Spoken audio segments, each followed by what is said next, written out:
Guys, ಈ ವಿಡಿಯೋದಲ್ಲಿ ನಾವು ನಮ್ಮ ಮನೇಲಿ ಮಾಡಿದಂಥ ಖಾರ ಹಬ್ಬದ ಬಗ್ಗೆ ನೋಡೋಣ. ಫಸ್ಟು ಬೇವಿನ ಸೊಪ್ಪು ಕಟ್ತೀವಿ. ಬೇವಿನ ಸೊಪ್ಪು ಯಾಕಪ್ಪ ಮನೆ ಕಟ್ತಾರೆ ಅಂತಂದರೆ, ಈ ವರ್ಷ ಪೂರ್ತಿ ಯಾವುದೇ ರೀತಿ ದುಷ್ಟಶಕ್ತಿಯಾಗಿ ಮನೆಗೆ ಎಂಟ್ರಿ ಕೊಡದೇ ಇರಲಿ ಅಂತ ನಂಬಿಕೆ ಆಗಿನ ಕಾಲದಿಂದ ನಂಬ್ತಾ ಬಂದಿದ್ದಾರೆ. ಅದರಿಂದ ಬೇವಿನ ಸೊಪ್ಪನ್ನ ಕಟ್ತಾರೆ. ನೆಕ್ಸ್ಟು ದೇವರಿಗೆಲ್ಲ ಪೂಜೆ ಮಾಡಿದ್ವಿ, ದೇವಸ್ಥಾನಕ್ಕೆ ಹೋಗಿ ಬಂದ್ವಿ.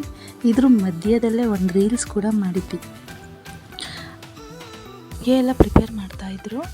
ಖಾರಪ್ಪ ಅನ್ನೋ ಹೆಸರಿದ್ರು ಸಮೇತ ಇದಕ್ಕೆ ನಾವು ಸಿಹಿ ಪದಾರ್ಥಗಳನ್ನೇ ಮಾಡ್ತೀವಿ. ಈ ಖಾರ ಹಬ್ಬ ರೈತರಿಗೆ ತುಂಬಾ ಸ್ಪೆಷಲ್ಲು. ಯಾಕೆ ಅಂತಂದರೆ, ಈ ಖಾರ ಹಬ್ಬದಲ್ಲಿ ಅವರು ಯಾವ ಬೆಳೆ ಈ ವರ್ಷ ಪೂರ್ತಿ ಚೆನ್ನಾಗಿ ಬರುತ್ತೆ ಅಂತ ತಿಳ್ಕೊತಾರೆ.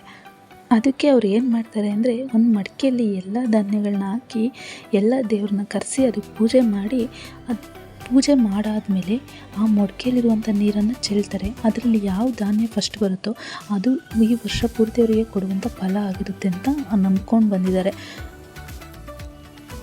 ಇನ್ನೊಂದು ಕಡೆ ಏನಪ್ಪ ಅಂತಂದರೆ, ಈ ವರ್ಷ ಮದುವೆ ಆಗಿರುವಂಥ ಎಲ್ಲ ದಂಪತಿಗಳನ್ನ ಆ ತವ್ರ ಮನೆಯಲ್ಲಿ ಕೂರಿಸಿ ಅವ್ರನ್ನ ಆ ಒಂದು ಪ್ರೊಸೀಜರ್ ನಡೆಯುವಷ್ಟರಲ್ಲಿ ಇಲ್ಲಿ ಕೂರಿಸಿ ಏಳಿಸ್ಬೇಕು ಅನ್ನೋದು ಒಂದು ವಾಡಿಕೆ ಆಗಿದೆ. 3 ಜನ ಮುತ್ತೈದೆಯರವರಿಗೆ ಒಂದು 6 ದಿನ ಬೆಳಗ್ತಾರೆ, ಮತ್ತು ಎಲೆ ಸುಡ್ತಾರೆ ದೃಷ್ಟಿಯಾಗಿರಬಾರ್ದು ಅಂತ. ತವ್ರ ಮನೆಯಿಂದ ಏನಾದರೂ ಒಂದು ಬಟ್ಟೆನೋ ಏನಾದರೂ ಒಂದು ಗಿಫ್ಟನ್ನ ಕೊಡ್ತಾರೆ. ಈ ಹಬ್ಬನ ಈ ವರ್ಷದ ಮೊದಲನೇ ಹಬ್ಬ ಅಂತೇಳಿ ಕನ್ಸಿಡರ್ ಮಾಡ್ತಾರೆ.